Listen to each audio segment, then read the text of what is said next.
Un toque de Romero vuelve a su formato de siempre y en un momento muy agitado para el país. Empecemos con la noticia del momento. El debate que la semana anterior le hicieron al exfiscal general de la Nación, Néstor Humberto Martínez. Los senadores Roy Barreras, Gustavo Petro, Antonio Sanguino e Iván Cepeda presentaron una serie de pruebas que, según ellos, demostrarán que Martínez Neira lideró una campaña para acusar falsamente a Jesús Santrich de tener vínculos con el narcotráfico. Esto enmarcado en un plan que tenía para atentar contra el proceso de paz. La oposición anunció además que denunciará al exfiscal ante la Comisión de Investigación y Acusación de la Cámara de Representantes, nada más ni nada menos que por traición a la patria. A lo que Martínez, por supuesto, respondió que esto es un plan de la oposición para tener que desprestigiarlo. Mientras tanto, el gobierno prepara el nombramiento de Néstor Humberto Martínez como embajador de Colombia en España. Eso ya ha levantado varias críticas. Un nuevo escándalo que hoy sacude al país. Como sacudido también está el mundo del fútbol y quizá el continente entero. A los 60 años falleció uno de los mejores jugadores de la historia, Diego Armando Maradona, y con su partida hizo evidente el profundo significado que tenía este número 10 para el pueblo argentino. Más de 1 millón de personas se acercaron a despedirlo en la Casa Rosada, sede presidencial en Buenos Aires. La muerte del hombre reveló la contradicción del mito y a los homenajes y despedidas se sumaron las críticas por su controversial vida de exceso y las suspicacias por su muerte de ausencias. Y para finalizar, tenemos que hablar de una contradicción que tenemos todos los colombianos. Y es que en días recientes el gobierno anunció con bombos y platillos que ya tenía asegurados los 20 millones de dosis necesarias para vacunar contra el COVID-19 a la población en riesgo del país y además que el proceso de vacunación sería gratuito. Lo que no nos contó el gobierno es que aún falta por asegurar el 80% de dosis que completarían la vacunación de la población. Esto según varios congresistas quienes ven con preocupación la falta de dosis que podría tener el país. Después de un corte vamos a tener un congresista de Cambio Radical en nuestro escenario. Sean todos ustedes bienvenidos.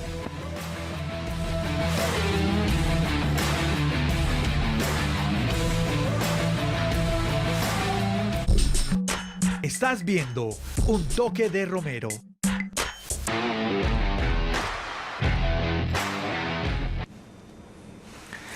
Estamos en Un Toque de Romero esta noche, Santiago, con un personaje de esos de la política bogotana con una proyección nacional. Sí, una persona que está en los últimos días, Diego, enarbolando varias denuncias importantes y que es bueno pues que en Medellín también conozcamos de ellas. Es nada más y nada menos que el representante a la Cámara, José Daniel López. Doctor José Daniel, buenas noches, ¿cómo se encuentra usted?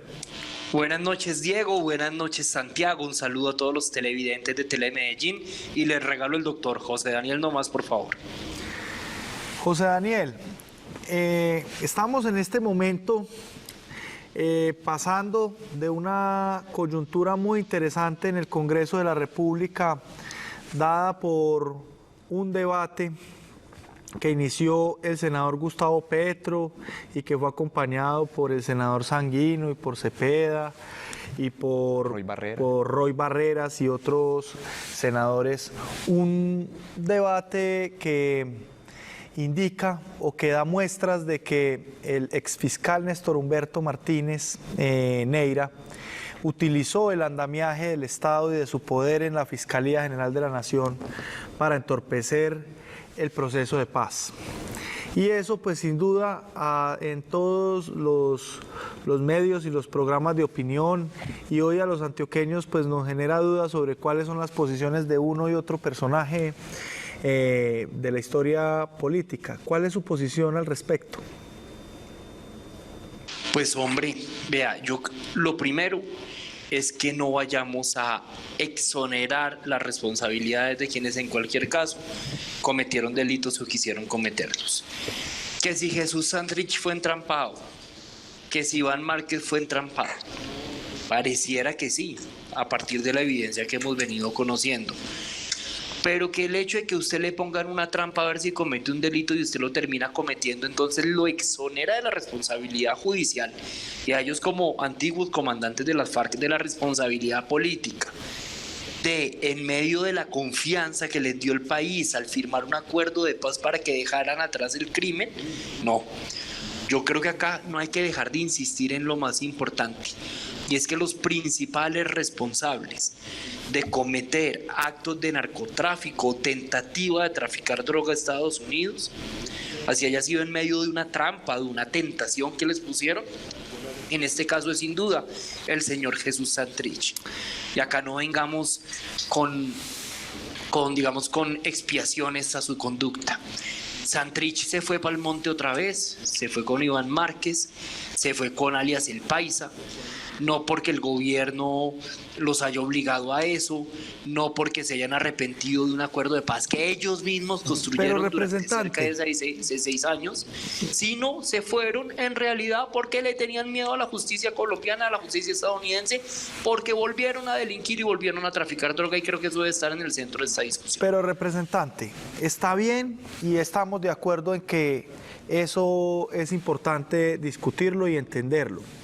Pero mi pregunta no iba enfocada hacia esos delitos que estaban en cuestión, sino al accionar de ese fiscal general de la Nación, que era Néstor Humberto Martínez. ¿Cómo cree usted que debe actuar la justicia con él específicamente por los actos que en esto indagan? Porque no estamos diciendo que el que reza y peca empata, o ladrón que roba ladrón tiene 100 años de perdón, porque, es decir, listo, está bien, están juzgando unos delitos de unos grupos que cometieron crímenes y cosas, y que bueno, que tiene que resolver la justicia, pero la pregunta aquí es el método que utilizó el fiscal en ese momento, y que podría entorpecer ese anhelo que tuvimos todos los colombianos de la paz y por el cual hemos trabajado mucho. Hombre, Santiago y Diego, yo ahí tengo varias impresiones. Lo primero es que yo debo decir que a cualquier colombiano hay que respetarle la presunción de inocencia. Sobre Néstor Humberto Martínez recae la presunción de inocencia. Lo que es importante es que si él le explique claramente al país varias cosas que están dejando dudas. Primero, si es verdad que la Fiscalía entrampó a Jesús Santrich, o si lo hizo la DEA con el conocimiento de la Fiscalía. En segundo lugar, si hay unos audios que se han venido divulgando y unos videos que hacían parte de la investigación de la Fiscalía con Jesús Santrich, porque esos audios y esos videos no llegaron a manos de la JEP, cuando la JEP tenía que decidir sobre la libertad de Jesús Santrich, y al no tener pruebas y tenerlo que dejar en libertad, a quien termina crucificada es la JEP, y ahora surgen elementos de juicio anteriores. Si se llegara a probar que el exfiscal Néstor Humberto Martínez tenía conocimiento de actos de entrampamiento, participó de ellos, pues por supuesto sé que sería muy grave. Mientras tanto, lo que nos queda es presumir su inocencia, seguir insistiendo en la defensa del acuerdo de paz, que es lo que nosotros de manera específica hemos hecho desde el Congreso, y pedirle a las autoridades judiciales que con la mayor celeridad nos ayuden a entender cuál es la verdad en medio de toda esta confusión. Representante, buenas noches, y yo creo que ya para que acabemos este tema de Néstor Humberto, pero sí quisiera hacerle una pregunta. Usted bien dice, usted desde la Cámara de Representantes ha defendido la paz con varias de sus iniciativas, pero nosotros vimos en el momento en el que estalló el escándalo Santrich, varios de sus compañeros en el Congreso, muchos de los que también dicen defender la paz, acusando desde ya a Iván Márquez y a Jesús Santrich con carteles de paz sí, Santrich no. Algunos de ellos ya se están disculpando, otros prefieren no hablar sobre ello, pero ¿cómo cree usted que está ahora la paz frente a estas pruebas que lo que nos presentan es que sí hay un interés de varios de los poderosos del país porque la JEP, sobre todo, y la paz se caigan? Hombre, yo creo que lo decía el presidente Juan Manuel Santos hace unos días, la paz a pesar de todo debe continuar. Acá ha habido incumplimientos serios de lado y lado. El gobierno nacional no se ha tomado en serio a la JEP. En muchos casos, por ejemplo, lo denunciamos hace un mes en la plenaria de la Cámara, pese a nuestros esfuerzos, a la JEP le recortaron 45.000 millones de pesos que eran fundamentales para proteger a los testigos, para proteger a los comparecientes. El gobierno lo sabía, 45.000 millones de pesos que para cualquiera de nosotros suena muchísima plata. en un presupuesto nacional, eso es como el 0,001%, no era algo que el gobierno no pudiera resolver. El gobierno no ha sido agresivo en transformar las condiciones de los municipios PEDET, que son esos municipios, por ejemplo, en el área de Ituango, en el norte antioqueño, que han sido tan golpeados, en el Cauca, en el Catatumbo, en Arauca, en el Putumayo, en Caquetá, entre otros. El gobierno ha sido muy tímido en transformarlos, el gobierno incumplido. Las FARC también han incumplido, porque es evidente que no han contado toda la verdad, no han reparado a las víctimas, no han informado dónde están muchos de sus bienes, pero a pesar de eso, ¿qué es lo que queda y qué es lo valioso y hacia dónde va la paz? Que creo que en esa dirección va su pregunta, a pesar de todo lo que se ha venido conociendo. Yo creo que la paz es el hecho de que gracias al acuerdo muchos colombianos que pudieron haber muerto en medio de la confrontación con el actor armado más grande que tenía Colombia durante los últimos 20 años y con una historia de más de 50 años como eran las FARC, gracias a Dios no murieron, porque había un acuerdo de paz que nos permitió salir de ese problema de orden público.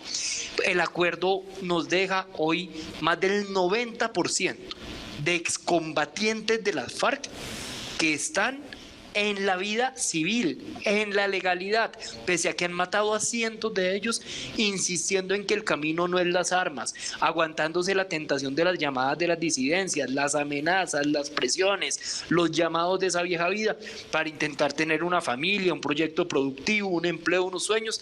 Así que la paz se trata de esas personas.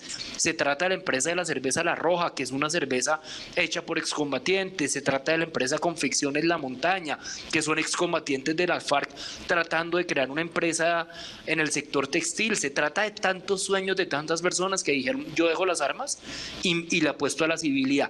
Y eso es un sueño hecho realidad, y creo que los colombianos tenemos que cuidarlo con toda la energía. Representante, y hablando un poquito más de política, porque es imposible evadir ese tema con un congresista. Hemos elegido los colombianos por años gobiernos con la promesa de que se va a hacer la paz. El gobierno del presidente Juan Manuel Santos ha sido el gobierno que más se ha acercado a cumplir ese sueño, ¿cierto? Pero fue sucedido por Iván Duque, y eso ha entorpecido un poco todo lo que se planteó en ese primer momento de lo que iba a ser la paz y de lo que usted nos está comunicando en este momento. ¿Cuál cree usted que va a ser la agenda para las próximas elecciones presidenciales de 2022? Permítame contestarle diciéndole cuál creo que no debe ser la agenda. La agenda para el futuro de Colombia en el 22 no puede ser la agenda de los extremos. No puede ser la agenda del falso dilema entre Gustavo Petro y el que nos diga Álvaro Uribe. La agenda no puede ser la de tendencias políticas que prefieren a los caudillos que a sus instituciones. ¿Por dónde sí debe ser Santiago? ¿Por dónde sí debe ser Felipe? Por el camino del centro. Por gente que prefiera resolverle los problemas a la ciudadanía que echar discursos llenos de odio y llenos de estigmatización de quien piensa políticamente de una manera distinta. Yo creo que el futuro está en políticos modernos que tomen las decisiones basadas en evidencia. El futuro está en el centro, que implica pensar una nueva visión de la política contra las drogas, que supere esa lógica de la criminalización, en donde Colombia ha ganado todas las batallas, pero de manera contundente ha perdido la guerra en su integralidad, para pasar a una visión de regularización y de problema de salud pública de la guerra contra las drogas. Representante, es muy interesante lo que usted está diciendo, pero por la corriente política que nosotros conocemos, suya, de dónde viene, Cambio Radical y todo esto, nos está diciendo usted entonces que Germán Vargas Lleras se va a tirar para el centro y va a salir por ahí, o que Cambio Radical va a apoyar a Fajardo, o cómo va a ser el tema. Primero, yo creo que el centro no es Germán Vargas, el centro no es Fajardo. El centro se trata de una convergencia. ¿Y a quiénes ven la convergencia? ¿A quiénes ven la convergencia? Ahí debe estar, se lo digo de primero, Alejandro Gaviria, el actual rector de la Universidad de los Andes. Claro que ahí debe estar Sergio Fajardo. Ojalá ahí pudiera estar Germán Vargas como una voz más de centro derecha. Ahí debe estar gente del Partido Verde, como Camilo Romero, como Carlos Amaya. Ahí debe haber una convergencia de todo lo que va de todo lo que está entre la extrema izquierda que representa el señor Gustavo Petro y la extrema derecha que representa el centro democrático. Ahí tiene que haber una convergencia. Si no hay convergencia con Humberto de la Calle, por mencionar algunos nombres, simplemente uno de los extremos va a ganar. Ahora, le aclaro, yo hablo a título propio y en el marco de una actitud rebelde que he tenido orgullosamente frente a muchas de las decisiones de mi partido. Fui yo quien jalonó a Cambio Radical para que completara los votos necesarios para hundir las objeciones del presidente Duque a la ley estatutaria que pretendía reformar la JEP. Fui yo también el único congresista de Cambio Radical que se opuso a nuestro ingreso a la coalición de gobierno, y yo he mantenido una posición independiente en el Congreso, en donde he acompañado al gobierno en algunas pocas buenas iniciativas, pero también me he opuesto con contundencia a muchas de sus iniciativas y he denunciado cuando han cometido errores serios, como lo hice esta semana con el tema. Pero estas posiciones no tienen nada que ver con las posiciones de Germán Vargas, porque al parecer también Germán Vargas se está revelando, según su último editorial en El Tiempo, donde fue ya como muy fino y muy crítico con respecto al gobierno del presidente Duque. Vea que yo a Germán Vargas lo veo mucho más en el centro que en la derecha. A mí me ¿En serio? A mí me llamó muy poderosamente. No, pues se lo explico con hechos. Revise las últimas 10 columnas en El Tiempo de Germán Vargas. ¿Cuántas de ellas son críticas al gobierno? La gran mayoría. Revise la columna de hace 15 días, en donde se habla en donde él cuenta su posición frente a la petición de perdón que le hicieron las FARC. Acepta la petición de perdón pese a que le metieron 2 bombazos ni los berracos y casi lo matan. Y dice que justamente para estas historias de víctimas y victimarios es que debe protegerse la JEP y debe proteger el acuerdo de paz. Lógicamente Germán Vargas cree en el principio de autoridad, que debe ser uno de los principios fundacionales del centro. Yo estoy seguro que él no está contento con el debilitamiento actual de la fuerza pública, y eso sin duda lo acerca más a visiones de autoridad que uno podría adjudicarle a la centroderecha, pero yo lo veo mucho más del lado de la defensa del acuerdo de paz que del lado de hacerlo trizas como lo viene proponiendo o intentando infructuosamente el gobierno del presidente Iván Duque y el Centro Democrático. Representante, me informan por el interno que tenemos una llamada desde Bogotá. Ave María. Hola, José Daniel, ¿cómo estás? Muy buenas noches. Te escuché cuando me llamabas representante de la extrema izquierda. ¿Cómo te va? ¿Cómo va tu noche?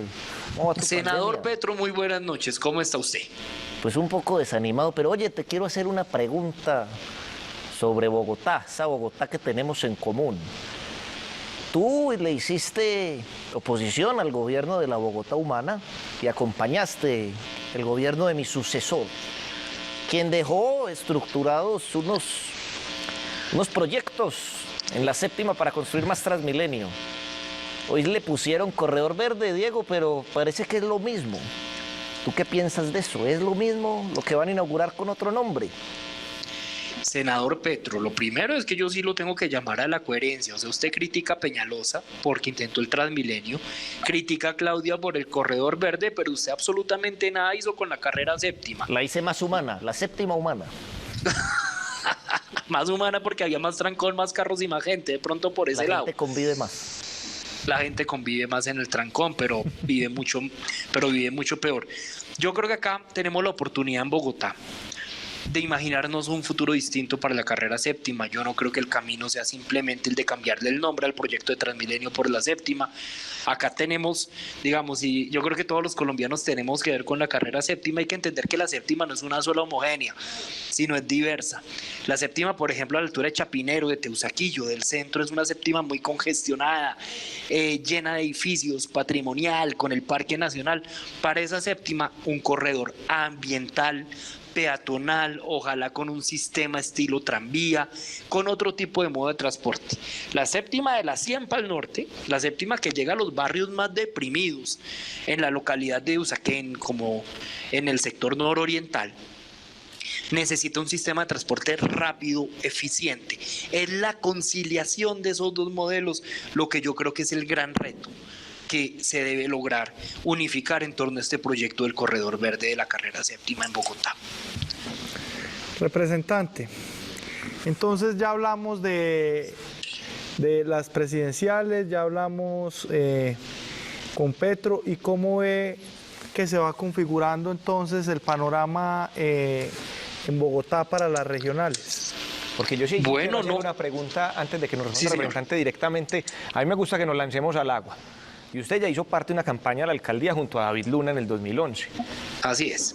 Y yo lo veo a usted, esa propuesta de la séptima, pues está bastante estructurada. ¿Ha pensado usted en presentar su nombre para el 2023? No, le soy franco. Le voy a dar una respuesta de político.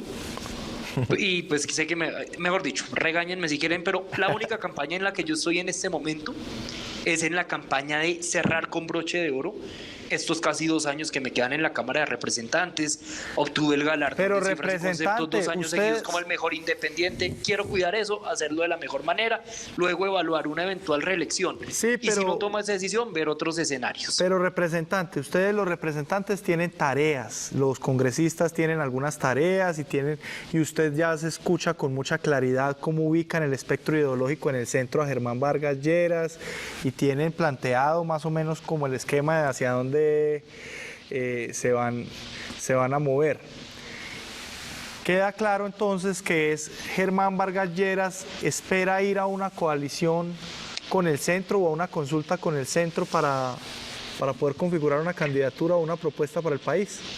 No, en eso permítame ser muy claro. Yo estoy diciendo lo que yo creo que donde Vargas quedaría bien, donde el centro se vería fortalecido también con voces más de centro derecha. Pero sus relaciones con él están bien, están trabajando en el equipo. No, son muy buenas, pero para serle franco, yo no he hablado con el doctor Germán Vargas todavía. Creo que esa es una tarea que debemos hacer en el primer semestre del 2021, de hablar con seriedad sobre los planes electorales. Yo lo que le estoy diciendo es lo que a mí me parece que debiera ser el rumbo de este partido, que tiene como líder natural a Germán Vargas, pero esa naturalmente es una opinión personal, no un indicio sobre cuál vaya a ser la decisión personal que él vaya a tomar. Vamos a hacer un jueguito que se llama Me Remite A. Me remite a, muy bien. Sí, nuestro director o yo le damos una palabra o un nombre y usted nos dice con una palabra eso a qué lo remite. ¿Una palabra o una frase? ¿Puede ser una frase?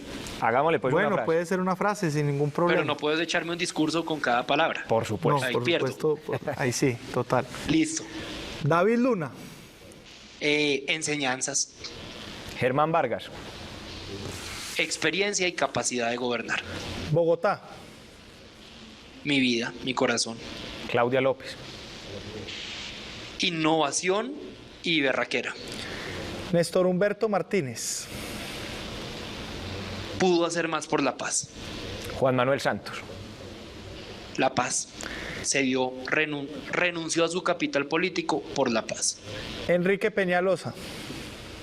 Capacidad ejecutiva y legado de largo plazo para la ciudad. Centro Democrático. Extremo democrático desde la derecha de este país. Representante José Daniel López, muchas gracias por haber estado en un toque de Romero y haber hablado para los antioqueños. Éxitos en lo que queda de su gestión en el Congreso de la República, y bueno, nos seguiremos viendo porque pues es usted una persona relevante para la construcción de país. No, muy sabrosa esta conversación. De verdad, Santiago, Diego, a Telemedellín, muchas gracias por la invitación. Muy buen rato. Bueno, estuvo el representante José Daniel López. Ustedes y nosotros le ponemos un toque de Romero. Que tengan una feliz noche.